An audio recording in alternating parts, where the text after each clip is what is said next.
வணக்கம் சொந்தங்களே, இன்றைக்கி நம்ம வயலில் பார்த்தீங்கன்னா விஎஸ்டி மினி டிராக்டரை வச்சு களை எடுத்துக்கிட்டு இருக்கோம். இது பார்த்தீங்கன்னா ஒரு மல்டி பர்பஸ் வண்டினே சொல்லலாங்க. களை எடுக்கலாம், சேத்துளவு ஓட்டலாங்க, பார் போடலாம், வாழைக்காட்டுக்கு மண்ணெல்லாம் அணைக்கலாங்க. ஒரு ஸ்மால் ஃபார்மர், எனக்கு ஒரு 2 ஏக்கர் தான் தோட்டம் இருக்குது. பெருசாக வந்து எனக்கு டிராக்டர்லாம் வாங்குகிற அளவுக்கு பட்ஜெட் இல்லை அப்படின்னா தாராளமாக இந்த மினி டிராக்டரை வந்து பயன்படுத்தலாங்க. ஒரு மல்டி பர்பஸ் வண்டியாக இருக்கும். இதிலே பார்த்தீங்கன்னா நிறைய பேர் வந்து ட்ராலிலாம் யூஸ் பண்ணுறாங்க, டிப்பர்லாம் மாட்டி எடுத்துகிட்டு போகிறாங்க. நிறைய வீடியோ பார்த்துருப்பீங்க இன்ஸ்டா ஃபேஸ்புக்கெல்லாம். அவ்வளவுக்கு கிரைண்ட் அந்த அளவுக்கு பார்த்தீங்கன்னா ஒரு மல்டி பர்பஸான வண்டினே சொல்லலாம். அதே மாதிரி இது பார்த்தீங்கன்னா விஎஸ்டிங்க 13 HP டில்லரு. கிட்டத்தட்ட பார்த்தீங்கன்னா ஒரு 50 வருஷத்துக்கு மேலே இந்த மினி டிராக்டரு பவர் டில்லர் செக்மெண்ட்டில் இவங்களை அடிச்சிக்க ஆளே கிடையாது. ப்ளஸ் பாயிண்ட்டு ஏன் அப்படின்னு பார்த்தீங்கன்னா அவங்க இந்தியன் பிராண்டு ஒன்று, எல்லாம் நம்ம ஆளுங்க தான். 2வது மக்களை புரிஞ்சுக்கிட்டு டிசைன் பண்ணுறாங்க. ப்ராடக்ட் எல்லாமே பார்த்தீங்கன்னா 100க்கு ஒரு 90% சக்ஸஸாக தாங்க இருக்குது. எதுவுமே வந்து ஃபெயிலியர்னு சொல்ல முடியாது. மினி டிராக்டர்லாம் பார்த்தீங்கன்னா இன்னுமே பார்த்தீங்கன்னா அந்த விஎஸ்டி 180Dன்னு சொல்லுவாங்க, அதெல்லாம் சரியான வண்டிங்க. 18 HPலாம் பார்த்தீங்கன்னா இன்னுமே வந்து அந்த வண்டி தான் நிறைய பேர் விரும்புகிறாங்க. மற்ற பிராண்டில் வண்டி இருக்குது, இருந்தாலுமே விஎஸ்டி தான் மினி டிராக்டர் தான் ஃபஸ்ட்டு. இப்போ நான் தான்டா ஊரோட டாப்பில் இருக்கிறேன். நம்ம எப்படி வந்து ஒரு பெரிய டிராக்டர் எடுக்க போகிறோம் அப்படின்னா ஃபஸ்ட்டு போய் மஹேந்திராவில் 575 பார்க்குறோமோ, அது மாதிரி இந்த power tiller mini tractor segment வந்தாலே பார்த்தீங்கன்னா விஎஸ்டி தான் ஃபஸ்ட்டு சூஸ் பண்ணுவாங்க.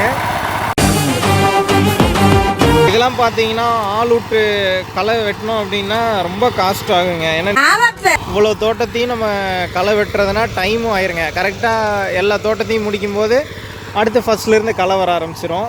இப்போ இந்த மாதிரி பண்ணும்போது பார்த்தீங்கன்னா வேலையும் சீக்கிரம் முடிஞ்சிருங்க.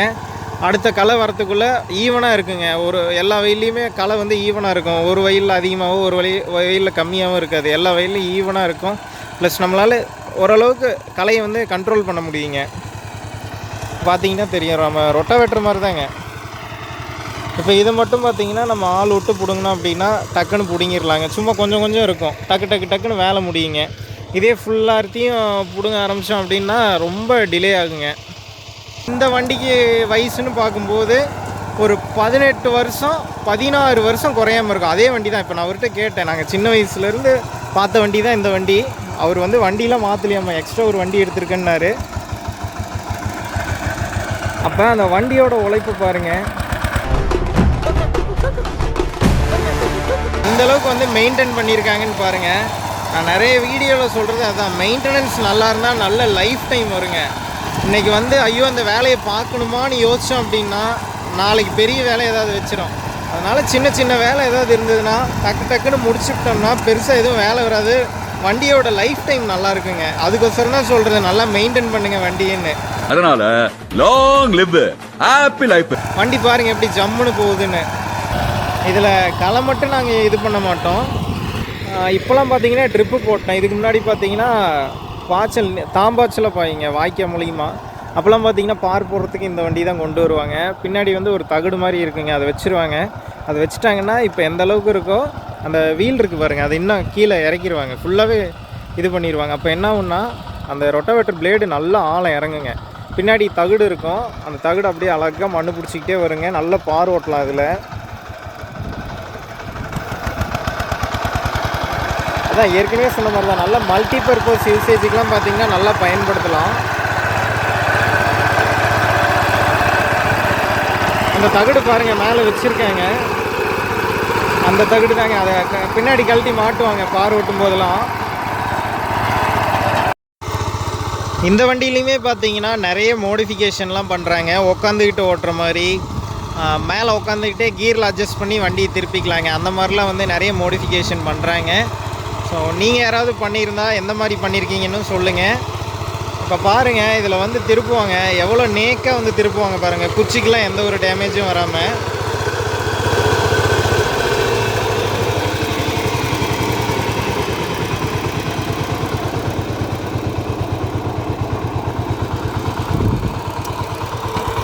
கற்றுக்கிடணும் ஐயா, கற்றுக்கிடணும். இதில் பார்த்தீங்கன்னா தெரியும், அதுக்கு இடையில் ஒரு குச்சி இருக்கும். ஸோ இந்த மாதிரி பார்த்தீங்கன்னா பயிர்களுக்கு டேமேஜ் வராமல் ஓட்டணுங்க. அதுதான் இதில் வந்து பெரிய இது. தான்டா நான் ஸ்பெஷலிஸ்ட்டு. இதில் பார்த்தீங்கன்னா உங்களுக்கு 13 ஹெச்பி டீசல் இன்ஜின் வந்து கொடுத்துருப்பாங்க. வெயிட்டு பார்த்தீங்கன்னா ஆவரேஜாக ஒரு 400 கிலோ வெயிட் வருங்க. ரோட்டில் போகும்போதெல்லாம் பார்த்தீங்கன்னா நம்ம சீட்டு யூஸ் பண்ணி ரோட்டில் போகும்போது உட்காந்து போய்க்கலாங்க. மற்றபடி வயலில் உழவு ஓட்டும் போது பார்த்தீங்கன்னா உட்கார்றது கஷ்டமாக இருக்கும்.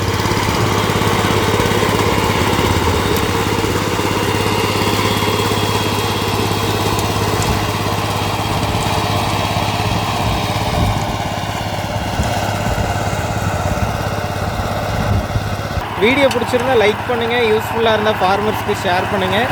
மேலும் இது போன்ற புதிய தகவல்களுக்கு நம்ம சேனலை மறக்காமல் ஃபாலோ பண்ணிக்கோங்க. நன்றி நன்றி நன்றி.